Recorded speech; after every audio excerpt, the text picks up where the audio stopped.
ಹರೇ ಶ್ರೀನಿವಾಸ ಹರಿ ಓಂ ಸರಸ್ವತಿ ಶ್ರೀವಾರಿ ಚಾನಲ್ಗೆ ಸ್ವಾಗತ. ಸ್ನೇಹಿತರೆ, ಏನು ಈ 33 ದಿವಸದ ಒಂದು ವಿಷ್ಣು ಪೂಜೆಯಲ್ಲಿ ನಾನು ಈ ಅಧಿಕ ಮಾಸದ ಪ್ರಯುಕ್ತ ಇವತ್ತು ವಿಶೇಷವಾಗಿ ಒಂದು ವಿಷ್ಣುವಿನ ದಶಾವತಾರ ಅಂದರೆ 10 ಅವತಾರದ ಒಂದು ರಂಗೋಲಿನ ಬಹಳ ಸರಳವಾಗಿ ಸಿಂಪಲ್ಲಾಗಿ ಬಿಡಿಸಿದ್ದೀನಿ. ಇದನ್ನು ನಾನು ಸಹ ಪ್ರಾಕ್ಟೀಸ್ ಮಾಡಿ ಬಿಡಿಸಿದಂತಹ ರಂಗೋಲಿಯಾಗಿದೆ. ಈ 10 ಅವತಾರನ ನೋಡಿ ನಾವು ಒಂದೇ ರಂಗೋಲಿಲಿ ಎಲ್ಲ ನಾವು ಬಿಡಿಸ್ಕೊಂಡ್ರೆ ಆ ಮಹಾನ್ ವಿಷ್ಣುವಿಗೆ ಕೃಪೆಗೆ ಬೇಗ ಪಾತ್ರರಾಗ್ತೀವಿ. ನಾವು ಬೇಡಿದಂತಹ ವರನು ಆ ಸ್ವಾಮಿ ಕೊಡ್ತಾನೆ. ಇದು ಮಹಾವಿಷ್ಣುವಿನ ತಿಂಗಳು ಆಗಿರೋದ್ರಿಂದನೇ ನಾನು ಈ ರಂಗೋಲಿನ ತುಂಬ ಚೆನ್ನಾಗಿ ಬಿಡಿಸಿದ್ದೀನಿ. ಮತ್ತು ಈ 10 ಅವತಾರದ ಬಗ್ಗೆನೂ ಒಂದು ಸಣ್ಣದಾಗಿ ಒಂದು ಮಾಹಿತಿನೂ ಸಹ ನಾನು ಕೊಡ್ತೀನಿ ಸ್ನೇಹಿತರೆ. ಈ ಅಧಿಕ ಮಾಸದ ಪ್ರಯುಕ್ತ ಎಲ್ಲರೂ ನೀವು ಮನೆಗಳಲ್ಲಿ ರಂಗೋಲಿಗಳನ್ನ ಬಿಡಿಸ್ಕೊಳ್ಳಿ.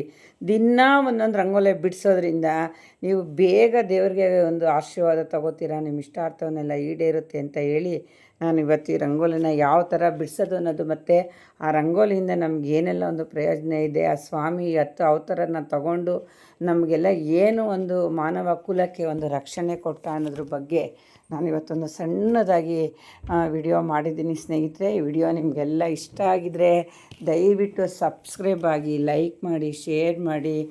ಅಯ್ಯೋ ಸ್ನೇಹಿತರೆ, ಅಷ್ಟದಳ ಪದ್ಮದಿಂದನೇ ನಾನು ಈ ಒಂದು 10 ರಂಗೋಲಿಗಳನ್ನು ಬಿಡಿಸಿದ್ದೀನಿ ಸ್ನೇಹಿತರೆ. ಅಷ್ಟದಳ ಪದ್ಮ ಅಂದರೆ ಭಾಳ ಸಿಂಪಲ್ಲಾಗಿರುತ್ತೆ. 8 ದಳ ಪದ್ಮನ ಬಿಡಿಸ್ಕೊಳ್ತಾ ನೋಡಿ. ನಾವು ಮೊದಲು ಏನು ಮತ್ಸ್ಯಾವತಾರ ಅಂದರೆ ಮೀನಿನ ಅವತಾರ ಅಂತ ಹೇಳ್ತೀವಿ. ಈ ಮೀನಿನ ಅವತಾರ ಅಂದರೆ ವಿಷ್ಣು ಅರ್ಧ ಮೀನು ಮತ್ತು ಅರ್ಧ ಮನುಷ್ಯನ ರೂಪವನ್ನು ತಾಳಿ ಮಾನವನ ಒಂದು ಏನು ಮಾನವನ ಜನ್ಮ ಅಂತ ಇರುತ್ತಲ್ಲ, ಆ ಮಗುವಿಗೆ ಹೇಳ್ತಾರಂತೆ ಏನು ಜೀವ ಭೂಮಿ ಮೇಲಿರೋವಂಥ ಜೀವಿಗಳು, ಸಸ್ಯಗಳು ಮತ್ತು ಬಿತ್ತನೆ ಬೀಜಗಳಿಗೆ ನೀನು ರಕ್ಷಣೆ ಕೊಡಬೇಕು ಅಂತ ಹೇಳಿ ಆ ಮೀನಿನ ಅವತಾರದಲ್ಲಿ ಆ ವಿಷ್ಣು ಸ್ವಾಮಿ ಬಂದು ಮಾನವನ ಒಂದು ಮಗುವಿಗೆ ಅವರು ಹೇಳಿ ಈ ಈ ಅವತಾರನ ತಾಳಿರ್ತಾರಂತೆ ಸ್ನೇಹಿತರೆ. ಮತ್ತು ಎರಡನೇದಾಗಿ ಕೂರ್ಮ ಅವತಾರ ಅಂದರೆ ನೋಡಿ ಸ್ನೇಹಿತರೆ, ಎಷ್ಟು ಇದು ಅಂದರೆ ಅವರು ಅರ್ಧ ಆಮೆ ಮತ್ತು ಅರ್ಧ ಮನುಷ್ಯನ ಅವತಾರ ಅದು. ಹಾಗಾಗಿ ಆಮೆ ಸಮುದ್ರ ಮಥನವನ್ನು ಆ ರಾಕ್ಷಸ ಭಾಳ ದೇವತೆಗಳಿಗೆಲ್ಲ ಹಿಂಸೆ ಕೊಡ್ತಿರ್ತಾನಂತೆ ಅಮೃತ ತಗೊಳ್ಳೋಕ್ಕೋಸ್ಕರ. ಆಗ ಆ ಸ್ವಾಮಿ ಕೂರ್ಮಾವತಾರವನ್ನು ತಾಳಿ ಆ ಇದ್ದಂತಹ ಒಂದು ಅಮೃತವನ್ನು ದೇವರಿಗೆ ಕೊಡಬೇಕು, ದೇವತೆಗಳನ್ನು ರಕ್ಷಣೆ ಮಾಡಬೇಕು ಅಂತ ಹೇಳಿ ಆ 2ನೇ ಅವತಾರನ ಕೂರ್ಮಾವತಾರನ ಸ್ವಾಮಿ ತಗೊಂಡಿರ್ತಾರಂತೆ. ಮತ್ತು 3ನೇ ಅವತಾರ ಬಂದು ವರಾಹ ಸ್ವಾಮಿ ಅವತಾರ ಆಗಿರುತ್ತೆ. ಆ ಭೂಮಿಯನ್ನು ರಾಕ್ಷಸರಿಂದ ರಕ್ಷಿಸಲು ಆ ಭೂಮಿತಾಯಿನ ಅವರು ಒಂದು ರಕ್ಷಣೆ ಮಾಡೋಕ್ಕೋಸ್ಕರ ಅವರು ವರಾಹ ಸ್ವಾಮಿಯಾಗಿ ಅರ್ಧ ಹಂದಿ ಮತ್ತು ಅರ್ಧ ಮನುಷ್ಯನ ರೂಪದಲ್ಲಿ ಆ ವಿಷ್ಣು ಸ್ವಾಮಿ ಅವತಾರವನ್ನು ತಾಳಿ 3ನೇ ಅವತಾರವಾಗಿ ತಾಳಿರ್ತಾರೆ. ಮತ್ತು 4ನೇ ಅವತಾರ ಬಂದು ನರಸಿಂಹನ ಅವತಾರ ಆಗಿರುತ್ತೆ.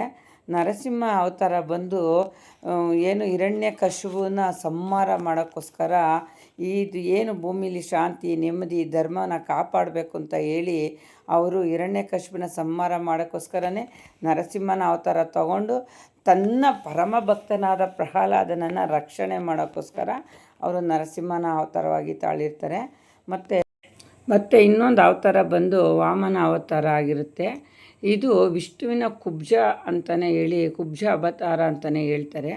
ರಾಕ್ಷಸರಿಗೆಲ್ಲ ರಾಜನಾಗಿರ್ತಾನಂತೆ ಮಹಾಬಲಿಶ ಅಂತ. ಭಾಳ ಶಕ್ತಿ, ನಾನು ಬಿಟ್ರೇನಿಲ್ಲ ಅಂತ ಮೆರಿತಾ ಇರ್ತಾನಂತೆ ರಾಕ್ಷಸ. ಆ ರಾಕ್ಷಸನಿಗೆ ಅವರು ಒಂದು ಪರೀಕ್ಷಿಸಲು ಅವನು ಪರಮ ಶಕ್ತಿನ ನಾನೇನು ಶಕ್ತಿವಂತನ ಅಂತ ನೋಡೋಕ್ಕೇಳಿ ಅವರು ವಾಮನ ಅವತಾರವಾಗಿ ತಾಳಿ ಆ ರಾಕ್ಷಸನೊಂದಿಗೆ ಸವಾಲು ಒಡ್ಡಿ ಆತನನ್ನು ಭೂಮಿಗೆ ತುಳಿದು ಕಳಿಸ್ತಾನಂತೆ, ಅಂದರೆ ಸಂಹಾರ ಮಾಡೋ ಅಂತಹದ್ದು. ಅದು ಯಾವತ್ತಂದರೆ ಅಪಾರ ಏಕಾದಶಿ ದಿನವೇ ಅವ್ರನ್ನ ಈ ಥರ ಮಾಡೋದ್ರಿಂದ ಅವ್ರದ್ದು ಅಪಾರ ಏಕಾದಶಿ ಅಂತ ಹೇಳಿ ಕರೀತಾರೆ. ಅವತ್ತು ಅವರು ಏನು ಮಹಾಬಲೇಶನನ್ನು ಅವರು ಭೂಮಿಗೆ ತುಳಿದು ಅವ್ರನ್ನ ಸಂಹಾರ ಮಾಡೋಕ್ಕೋಸ್ಕರ ಅವರು ವಾಮನ ಅವತಾರವಾಗಿ ತಾಳಿರ್ತಾರೆ. ಮತ್ತು ಪರಶುರಾಮನ ಅವತಾರ ಇದೆ ಸ್ನೇಹಿತರೆ. ಪರಶುರಾಮ ಅಂದರೆ ನೋಡಿ ಸ್ನೇಹಿತರೆ, ಅವರು ಬ್ರಾಹ್ಮಣ ಆಗಿರೋದ್ರಿಂದ ಕ್ಷತ್ರಿಯರು ತುಂಬ ತೊಂದರೆ ಕೊಡ್ತಾ ಇರ್ತಾರಂತೆ. ಅವರ ಕೈಯಲ್ಲಿ ಯಾವಾಗಲೂ ಕೈ ಕೊಡಲಿ ಇದ್ದೇ ಇರುತ್ತಂತೆ. ಬ್ರಾಹ್ಮಣರು ಭಾಳ ಒಂದು ಸಿದ್ಧಿಗಳಾಗಿರ್ತಾರಂತೆ. ಆಗ ಇವರು ಏನು ಪರಶುರಾಮ ಅವರು ಕ್ಷತ್ರಿಯಂತರ ಅವರು ರೂಪ ತಾಳಿ ಕೈಯಲ್ಲಿ ಕೊಡಲಿ ಹಿಡಿದು ಅವರು ಪರಶುರಾಮನಾಗಿ ಸಾಮಾನ್ಯ ಜನರಿಗೆ ರಕ್ಷಣೆ ಕೊಡಿಸ್ತಾರಂತೆ. ಈ ರಕ್ಷಣೆಗೋಸ್ಕರ ಅವರು ಪರ ಪರಶುರಾಮನಾಗಿ ಅವತಾರ ತಗೋತಾರೆ ಸ್ನೇಹಿತರೆ. ಆ ನಂತರ ಬಂದು ಇನ್ನೊಂದು ಅವತಾರ ಬಂದು ನೋಡಿ, ವಿಷ್ಣು ಎಷ್ಟು ಅವತಾರ ತಗೊಳ್ತಾರೆ ಅಂದರೆ ಆ ಸ್ವಾಮಿ ನಾವಂತೀವಿ ನಾರಾಯಣ ಗೋವಿಂದ ಅಂತ ಎಲ್ಲನೂ ಅವರೇನೆ. ಅವರು ಇನ್ನೊಂದು ಅವತಾರ ಬಂದು ರಾಮನ ಅವತಾರ. ರಾಮನ ಅವತಾರ ನೋಡಿ, ನಮ್ಮ ಹಿಂದೂ ಧರ್ಮದಲ್ಲಿ ಅತ್ಯಂತ ಪ್ರಬಲಶಾಲಿಯಾದ ದೇವತೆಗಳಲ್ಲಿ ದೇವರು ಅಂದರೆ ರಾಮ ರಾಮ ಅಂತ ನಾವು ಕರಿತೀವಿ. ಅಂಥ ಪ್ರಬಲಶಾಲಿಯಾದ ರಾಮನನ್ನು ತುಂಬ ಶಕ್ತಿಯುಳ್ಳ ರಾಮನ ಭಾಳ ಜನ ಒಂದು ಆರಾಧನೆ ಒಂದು ಪೂಜೆ ಮಾಡ್ತಾರೆ. ಈ ರಾಮನ ಅವತಾರ ತಾಳಿದ್ದು ಏನು ರಾವಣ ಸೀತೆಯನ್ನು ಅಪಹರಿಸಿಕೊಂಡು ಹೋದಾಗ ಅವ್ರನ್ನ ಒಂದು ರಕ್ಷಣೆ ಕೊಟ್ಟು ಬಿಡುಗಡೆ ಬರೋಕ್ಕೋಸ್ಕರ ಇವರು ರಾಮನ ಒಂದು ಅವತಾರ ತೊಗೊಂಡಿರ್ತಾರೆ. ಹಂಗಾಗಿ ರಾಮನೇ ಎಲ್ಲ ರಾಮ ಕೃಷ್ಣ ಗೋವಿಂದ ಅಂತೇಳಿ ತುಂಬ ಒಂದು ದೇವತೆಗಳಿಗೆಲ್ಲ ಪರಮಶಕ್ತಿಯುಳ್ಳ ಒಂದು ರಾಮ ಅಂತಲೇ ನಾವು ಹೇಳ್ಬೋದು ಸ್ನೇಹಿತೆ. ಮತ್ತು ಇನ್ನೊಂದು ಕೃಷ್ಣ ಅವತಾರ ಅಂದರೆ ನೋಡಿ, ಜನರಲ್ಲಿ ಕೃತಂತ ಮೋಸ ಅನ್ಯಾಯ ಭಾಳನೇ ಒಂದು ನಡೆಸ್ತಿದ್ದಂತಹ ತನ್ನ ಚಿಕ್ಕಪ್ಪನೇ ಆದಂತಹ ಅವರು ಏನು ಮಾಡ್ತಾರಂತೆ, ಜನರಿಂದಿಗೆ ರಕ್ಷಣೆ ಕೊಡಬೇಕು, ನಮ್ಮಲ್ಲೇ ಒಂದು ರಕ್ತ ಸಂಬಂಧಿಗಳಲ್ಲೇ ಮೋಸ ನಡೀತಾ ಇದೆ ಅಂತ ಅವರು ಅದನ್ನ ಸಹಿಸಲಾರದೇ ಅವರು ಕೃಷ್ಣನಾಗಿ ಹುಟ್ಟಿ ಬಂದು ಕಂಸನನ್ನು ಸಂಹಾರ ಮಾಡಿ ಜನರಿಗೆ ಒಂದು ರಕ್ಷಣೆ ಕೊಟ್ಟು ಒಂದು ಪ್ರೀತಿ ವಿಶ್ವಾಸನ ಆ ಊರಲ್ಲಿ ಅವರು ಹಂಚ್ತಾರಂತೆ ಕೃಷ್ಣನಾಗಿ. ಹಾಗಾಗಿ ಕೃಷ್ಣ ಅವತಾರನ ಅವರು ತಾಳ್ತಾರೆ ಸ್ನೇಹಿತರೆ. ಮತ್ತು ಇನ್ನೊಂದು ಬಂದು ಬುದ್ಧ ಅವತಾರ. ಬುದ್ಧ ಅಂದರೆ ನೋಡಿ, ಏನು ಕೇಳ್ತಿದ್ದೇನೆ ಕಿವಿಗೆ ಇಂಪು ತಂಪು ಆಗುತ್ತೆ ಸ್ನೇಹಿತರೆ. ಅವರು ಸಿದ್ಧಾರ್ಥನಾಗಿ ಜನಿಸಿ ಬುದ್ಧ ಸ್ವಾಮಿಯವರು ಸಂಸಾರ ಸರ್ವಸ್ವನೆಲ್ಲ ತೊರಿತಾರಂತೆ ಜ್ಞಾನ ಪಡೆಯೋಕ್ಕೋಸ್ಕರ ಆಗಿ. ಅವರು ಈಗಿನ ಕಾಲದಲ್ಲಿ ಯಾರಪ್ಪ ಇದ್ದಾರೆ ಆ ಥರ? ಅವರು ಒಂದು ಜ್ಞಾನ ಸಂಪಾದನೆ ಮಾಡೋಕ್ಕಾಗಿ ಸರ್ವಸ್ವನೆಲ್ಲ ಅವರು ತೊರೆದು ಅವರು ಸರ್ವಜ್ಞಾನಿಯಾಗಿ ಬುದ್ಧಿ ಧರ್ಮ ಸ್ಥಾಪನೆ ಮಾಡಬೇಕು ಅಂತ ಹೇಳಿ ಜ್ಞಾನ ಸತ್ಯ ಧರ್ಮಕ್ಕೋಸ್ಕರ ಅವರು ಇದು ಮಾಡಿ ಗೌತಮ ಬುದ್ಧನಾಗಿ ಅವರು ರೂಪ ತಾಳ್ತಾರೆ. ಹಂಗಾಗಿ ಅವರು ಬುದ್ಧ ಅವತಾರ ಅಂತಲೇ ನಾವು ಹೇಳ್ಬೋದು. ಮತ್ತು ಇನ್ನೊಂದು ಕಲ್ಕಿ ಅವತಾರ ಅಂತ ಹೇಳ್ತೀವಿ ಸ್ನೇಹಿತರೆ. ಕಲ್ಕಿ ಅವತಾರ ಅಂದರೆ ನೋಡಿ, ಬಿಳಿ ಕುದುರೆಯ ಮೇಲೆ ಅವರು ಸವಾರಿ ಮಾಡ್ತಾ ಬರ್ತಾರಂತೆ. ಕೈಯಲ್ಲಿ ಖಡ್ಗ ಮತ್ತು ಕೋಲು ಎಲ್ಲ ಹಿಡ್ಕೊಂಬಂದು ಹಿಂದೂ ಧರ್ಮದಲ್ಲಿ ಏನೋ ಒಂದು ಅನ್ಯಾಯ ನಡೀತಾ ಇದೆ ಭೂಮಿ ಒಳಗಡೆ, ಅದನ್ನೆಲ್ಲ ಒಂದು ರಕ್ಷಣೆ ಮಾಡಬೇಕು ಅಂತ ಹೇಳಿ ಜನರಿಗೆ ಅವರು ಒಂದು ಜೀವಕ್ಕೆ ಒಂದು ತೊಂದರೆ ಆದಂಗೆ ಅವರು ಕಾಪಾಡ್ತಿದ್ರಂತೆ. ಇವ್ರನ್ನ ಒಂದು ಯೋಧ ಅಂತಲೇ ಸಹ ಒಂದು ಪುರಾಣ ಗ್ರಂಥದಲ್ಲಿ ಕರೀತಾರಂತೆ ಸ್ನೇಹಿತರೆ ಕಲ್ಕಿ ಅವ್ರನ್ನ. ಸೊ ಹಂಗಾಗಿ 10 ಅವತಾರನೂ ನಾನು ಇವತ್ತು ಒಂದೇ ಒಂದು ಮಂಟಪದಲ್ಲಿ ನಾನು ನೀಟಾಗಿ ಎಲ್ಲನೂ ಬಿಡಿಸಿ ಆ ಕೃಷ್ಣನ ಏನು ಒಂದು ರಾಮ ಗೋವಿಂದ ವಿಷ್ಣುನ ದಶಾವತಾರನ ನಾನಿವತ್ತು ಭಾಳ ಸಿಂಪಲಾಗಿ ಸರಳವಾಗಿ ನಾನು ನೋಡಿ ಅಚ್ಚುಕಟ್ಟಾಗಿ ಬಿಡಿಸಿದ್ದೀನಿ. ಇದು ತುಂಬ ಈಸಿಯಾಗಿದೆ, ಕಷ್ಟನೇ ಇಲ್ಲ ಸ್ನೇಹಿತರೆ. ನಾನು ಈ ಒಂದು ಕಥೆಯಲ್ಲಿ ಒಂದು ಸಣ್ಣ ಪುಟ್ಟ ದೋಷ ಇದ್ದರೆ ನನಗೆ ಕ್ಷಮೆ ಇರಲಿ. ನಾನು ತಿಳಿದಂಗೆ ಒಂದು ಸಿಂಪಲಾಗಿ ಸರಳವಾಗಿ ಇದನ್ನು ಹೇಳಿದ್ದೀನಿ. ಇನ್ನೂ ದೊಡ್ಡದಾಗಿ ಒಂದು ಪೌರಾಣಿಕದಲ್ಲಿ ಒಂದು ಪುರಾಣದಲ್ಲಿ ಭಗವದ್ಗೀತೆಯಲ್ಲಿ ಇದಕ್ಕೆ ಅರ್ಥ ಇದೆ. ನಾನು ಸ್ವಲ್ಪ ತಿಳ್ಕೊಂಡಿರೋದ್ರಿಂದ ಒಂದೊಂದು ಲೈನ್ ಹೇಳಿದ್ದೀನಿ ಸ್ನೇಹಿತರೆ.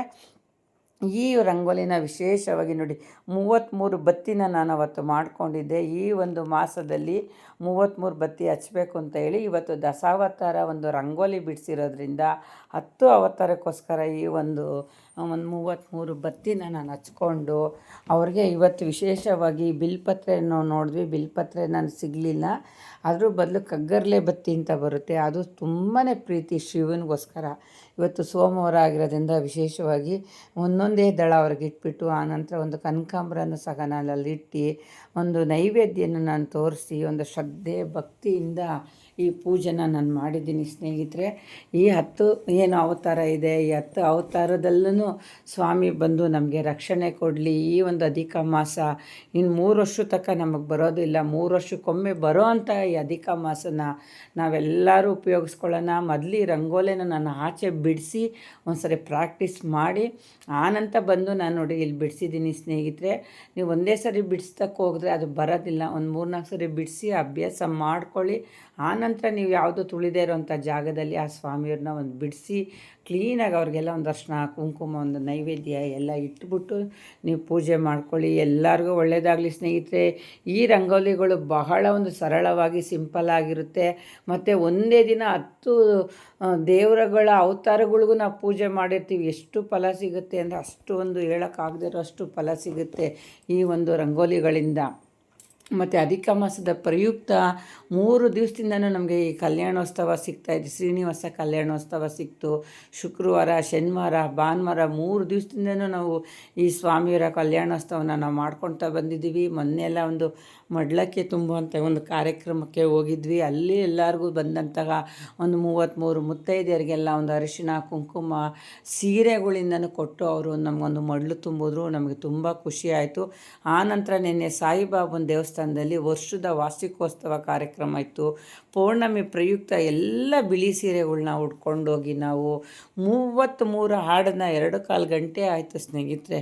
2.25 ಗಂಟೆಗೆ ಭಾಳ ಚಿಕ್ಕ ಹಾಡನ್ನೇ ನಾವು ಸೆಲೆಕ್ಟ್ ಮಾಡಿಕೊಂಡು ಹಂಗೂ 33 ಹಾಡನ್ನು ನಾವು ಒಂದು 2 ಅವರು 2.25 ಅವರಲ್ಲೆಲ್ಲ ನಾವು ಮುಗಿಸ್ಕೊಂಡು ಭಾಳ ಖುಷಿಪಟ್ಟರು. ಮತ್ತು ಅಲ್ಲಿ ಏನು ಹೋಗಿದ್ವಿ ಆ ಭಕ್ತಾದಿಗಳಿಗೆಲ್ಲ ನಮಗೆಲ್ಲ ಒಂದು ಸನ್ಮಾನ ಮಾಡಿ ಒಂದು ಪ್ರಸಾದದ ವ್ಯವಸ್ಥೆನ ಈ ತಿರುಮಲಿ ಗೇಟಲ್ಲಿ ಹೋದ ವರ್ಷದ ತಾನೇ ಸ್ಥಾಪನೆ ಆದಂಥ ಶಿರ್ಡಿ ಸಾಯಿಬಾಬನ ದೇವಸ್ಥಾನದಲ್ಲಿ ಒಂದು ಭಜನೆ ಮಾಡೋ ಅಂಥ ಯೋಗನ ನಮಗೆ ಕಲ್ಪಿಸ್ಕೊಟ್ರು. ಆ ಹುಣ್ಣಿಮೆಯ ಪ್ರಯುಕ್ತ ಅಲ್ಲೂ ಸಹ ನಾವೊಂದು ಭಜನೆಯನ್ನು ಮಾಡಿಕೊಂಡು ಆ ಸ್ವಾಮಿ ಆರಾಧನೆ ಮಾಡ್ಕೊಂಡು ಬಂದ್ವಿ ಸ್ನೇಹಿತರೆ. ಅಲ್ಲೂ ನಮ್ಗೆ ಅರಿಶಿನ ತಾಂಬೂಲ ಎಲ್ಲ ಸಿಕ್ತು. ಎಷ್ಟು ಖುಷಿಯಾಗುತ್ತೆ. ನಾವೂ ಒಂದು 33 ಜನಕ್ಕೆ ಕೊಡಬೇಕು. 33 ಜನಕ್ಕೆ ಕೊಡಲಿಲ್ಲ ಅಂದರೆ ನಿಮ್ಮ ಯಥಾಶಕ್ತಿ 9 ಜನಕ್ಕೋ 5 ಜನಕ್ಕೋ ಕೊಟ್ಟು ಈ ಅಧಿಕ ಮಾಸದಲ್ಲಿ ಫಲ ತಗೊಳ್ಳಿ. ಯಾರು ಮದುವೆ ಆಗಿಲ್ವೋ ಮಕ್ಕಳಾಗಿಲ್ವೋ ಪ್ರತಿಯೊಬ್ಬರು ಈ ಮಾಸದಲ್ಲಿ ಬೇಡ್ಕೊಳ್ಳಿ ಸ್ನೇಹಿತರೆ. ಅಂಥ ಪವಿತ್ರವಾದಂಥ ಮಾಸ ಆಗಿದೆ. ಮತ್ತು ಇನ್ನೊಂದು ಏನಪ್ಪ ಹೇಳಬೇಕು ಅಂದರೆ ನಮಗೆ ಒಂದು ರಾಮ ಗೋವಿಂದ ಅಂತ ಹೇಳ್ಕೊಟ್ಟಂಥ ಆದಿಲಕ್ಷ್ಮಿ ಅಕ್ಕನವರು ಇವರೇ ನಮ್ಮ ವೆಂಕಟಾದ್ರಿ ಭಜನಾ ಮಂಡಳಿ ಅಧ್ಯಕ್ಷರು. ಇವ್ರಿಗೆ ನನ್ನ ಕೈಯಿಂದನೇ ನಾವೊಂದು ಸನ್ಮಾನ ಮಾಡಿ ದೇವಸ್ಥಾನದವ್ರ ಕಡೆಯಿಂದ ಅವರು ತುಂಬ ಖುಷಿಪಟ್ಟರು. ಇವರ ಒಂದು ಮಾರ್ಗದರ್ಶನದಲ್ಲಿ ನಾವು ಎಲ್ಲ ಈ ಹಾಡುಗಳ್ನ ಹೇಳ್ತಾ ಬರ್ತಾಯಿದ್ದೀವಿ. ಆ ಭಗವಂತನ ನಾಮಸ್ಮರಣೆ ಬೆಳಗ್ಗೆ ಎದ್ದು ನಾವು ಮಾಡೋದ್ರಿಂದ ಈ ಫಲ ಎಲ್ಲ ನಮ್ಗೆ ಸಿಗ್ತಾಯಿದೆ ಅಂತ ನಾನು ಅಂದ್ಕೊಂಡಿದ್ದೀನಿ ಸ್ನೇಹಿತರೆ. ನೀವು ಟೈಮ್ ಸಿಕ್ಕಿದಾಗ ಮನೆಗಳಲ್ಲಿ ಬೆಳಗ್ಗೆ ಎದ್ದು ವಿಷ್ಣು ಸಹಸ್ರನಾಮ, ಲಲಿತ ಸಹಸ್ರನಾಮ, ಕನಕದಾರ ಸ್ತೋತ್ರ, ರಾಮನ ಸ್ತೋತ್ರ ಇವೆಲ್ಲ ಹಾಕ್ಕೊಳ್ತಾ ಕೇಳ್ತಾ ಬನ್ನಿ. ಬೆಳಗ್ಗೆ ಸಂಜೆ ನೀವು ಹಾಕೋದ್ರಿಂದ ನಿಮ್ಮ ಮನೆಗೆ ತುಂಬ ಒಂದು ಪಾಸಿಟಿವ್ ಎನರ್ಜಿ ಬರುತ್ತೆ. ನೀವು ಅಂದ್ಕೊಳ್ಳೋ ಕೆಲಸಗಳೆಲ್ಲ ಆಗುತ್ತೆ ಸ್ನೇಹಿತರೆ. ನಾನಂತೂ ಒಂದು ದಿವಸನೂ ಮಿಸ್ ಮಾಡ್ತಾಯಿಲ್ಲ. ಆದರೆ ಪ್ರತಿದಿನ ವಿಡಿಯೋ ಮಾಡೋಕ್ಕಾಗ್ತಾಯಿಲ್ಲ. ನಾನು ಈ ಒಂದು ಇಂಪಾರ್ಟೆಂಟ್ ವಿಡಿಯೋ ರಂಗೋಲಿಗಳ್ನ ಬಿಡಿಸ್ತಾ ಬಂದಾಗ ನಾನೊಂದು ವಿಡಿಯೋ ಮಾಡಿ ನಿಮಗೆ ತೋರಿಸ್ತಾ ಇದ್ದೀನಿ. ಆನಂತರ ಅಲ್ಲಿ ನನಗೂ ಸಹ ಒಂದು ಸನ್ಮಾನ ಮಾಡಿ ನನ್ನ ಯೂಟ್ಯೂಬ್ ಚಾನಲ್ ತುಂಬ ಚೆನ್ನಾಗಿ ಮುಂದಕ್ಕೆ ಬರಲಿ ಅಂತೇಳಿ ನಮ್ಮ ಗೆಳತಿಯರಾದಂಥ ಉಮಾ ಮತ್ತು ನಂದಿನಿಯವರು ಇವರೇ ದೇವಸ್ಥಾನದವರು ಅವರು ಸಹ ನನಗೊಂದು ಆಶೀರ್ವಾದ ಮಾಡಿ ಸಣ್ಣದಾಗಿ ಒಂದೊಂದು ಸನ್ಮಾನನೂ ಮಾಡಿದ್ರು. ನಂಗೆ ತುಂಬ ಖುಷಿ ಆಯಿತು. ಅವ್ರಿಗೂ ತುಂಬ ಹೃದಯ ಧನ್ಯವಾದಗಳನ್ನ ಹೇಳ್ತಾ ನನ್ನ ಕೈಲಾದಷ್ಟು ನಾನೊಂದು ದೇವ್ರ ಪೂಜೆ ಒಂದು ದೇವ್ರ ಸೇವೆ ಮಾಡಬೇಕು ಅಂದ್ಕೊಂಡಿದ್ದೀನಿ ಸ್ನೇಹಿತರೆ. ನನ್ನ ಮಾತಲ್ಲಿ ಏನೋ ತಪ್ಪಿದರೆ ಕ್ಷಮೆ ಇರಲಿ. ಈ ಅಧಿಕ ಮಾಸನ ಎಲ್ಲರೂ ಉಪಯೋಗಿಸ್ಕೊಳ್ಳಿ ಸ್ನೇಹಿತರೆ. ಎಲ್ಲರಿಗೂ ಒಳ್ಳೆಯದಾಗಲಿ. ನನ್ನ ವಿಡಿಯೋ ಇಷ್ಟ ಆಗಿದರೆ ದಯವಿಟ್ಟು ಸಬ್ಸ್ಕ್ರೈಬ್ ಮಾಡಿ, ಲೈಕ್ ಮಾಡಿ, ಶೇರ್ ಮಾಡಿ, ಸಪೋರ್ಟ್ ಮಾಡಿ. ಮತ್ತು ಇನ್ನು 15 ದಿವಸ ಅಷ್ಟೇ ಉಳಿದಿರೋದು, ಹೆಚ್ಚಿಗೆ ದಿನ ಉಳಿದಿಲ್ಲ. ನಾಳೆ ನಮ್ಮ ಭಜನೆ ಕ್ಲಾಸ್ ಓಪನ್ ಆಗ್ತಾಯಿದೆ. ಭಜನೆ ಕ್ಲಾಸಲ್ಲೂ ಸಹ 33 ಹಾಡನ್ನು ಹೇಳಿ 33 ಜನಕ್ಕೆ ಕುಂಕುಮ ಕೊಡುವಂತಹ ಒಂದು ಕಾರ್ಯಕ್ರಮ ಮತ್ತು ಒಂದೇ ದಿನ 33 ದೇವರನ್ನ ದರ್ಶನ ಮಾಡಬೇಕು ಅನ್ನೋ ಕಾರ್ಯಕ್ರಮ ಬಹಳ ಪ್ಲ್ಯಾನ್ ಇದೆ. ಈ ಎಲ್ಲ ಕಾರ್ಯಕ್ರಮನೂ ನಾಳೆ ಏನು ಜೂನ್ 2ನೇ ತಾರೀಕು ನಮ್ಮ ಕ್ಲಾಸ್ ಓಪನ್ ಆಗ್ತಿದೆ. ಇದೆಲ್ಲ ಪ್ಲ್ಯಾನ್ ಮಾಡಿದ್ದೀವಿ. ಪ್ರತಿಯೊಂದು ವಿಡಿಯೋನೂ ಹಾಕ್ತೀನಿ ಸ್ನೇಹಿತರೆ. ಎಲ್ಲರೂ ಈ ಒಂದು ಏನು ವಿಷ್ಣುವಿನ ಅವತಾರ ಇದೆ, ಅವತಾರ ಒಂದು ರಂಗೋಲಿನ ಮನೆಯಲ್ಲಿ ಬಿಡಿಸಿ ಆದಷ್ಟು ಬೇಗ ನೀವು ಫಲ ತಗೊಳ್ಳಿ. 10 ದೇವರ ಆಶೀರ್ವಾದನೂ ಒಂದೇ ದಿನ ಸಿಗುತ್ತೆ ಅಂದರೆ ಈ ಆಶೀರ್ವಾದನ ನೀವೆಲ್ಲರೂ ತಗೊಳ್ಳಿ. ಆದಷ್ಟು ಮಕ್ಕಳುಗಳಲ್ಲಿ ಮದುವೆ ಆಗದಿರೋ ದೊಡ್ಡ ದೊಡ್ಡ ಗಂಡು ಮಕ್ಕಳು ಹೆಣ್ಮಕ್ಳು ಕೈಲಿ ರಂಗೋಲಿಗಳ್ನ ಬಿಡಿಸಿ, ಮತ್ತು ಈ ರಂಗೋಲಿ ಪೂಜೆ ಎಲ್ಲ ಆದ ನಂತರ ನಾನು ಎಲ್ಲಿ ಹೇಳ್ದಂಗೆ ತುಳಿದಿರೋ ಜಾಗದಲ್ಲೋ ಅಥವಾ ಹರಿಯೋ ನೀರಿಗಾದರೂ ಹಾಕಿ ನಿಮಗೆ ತುಂಬ ಫಲ ಸಿಗುತ್ತೆ. ಈ ದೇವರ ಆಶೀರ್ವಾದ ಸದಾ ನಿಮ್ಮ ಮೇಲಿರಲಿ ಅಂತ ನಾನು ಕೇಳ್ಕೊತೀನಿ. ಕೈಲಾದಷ್ಟು 33 ನೈವೇದ್ಯನ ಇಟ್ಬಿಟ್ಟೇ ನೀವೊಂದು ಪೂಜೆ ಮಾಡಿ. ಶೀಘ್ರ ಫಲ, ಆದಷ್ಟು ಬೇಗ ಫಲ ಸಿಗೋ ಅಂಥ ಶಕ್ತಿಶಾಲಿ ರಂಗೋಲಿಗಳಾಗಿದೆ ಸ್ನೇಹಿತರೆ. ಎಲ್ಲರಿಗೂ ಒಳ್ಳೆಯದಾಗಲಿ. ಹರಿ ಓಂ. ಹರೇ ಶ್ರೀನಿವಾಸ.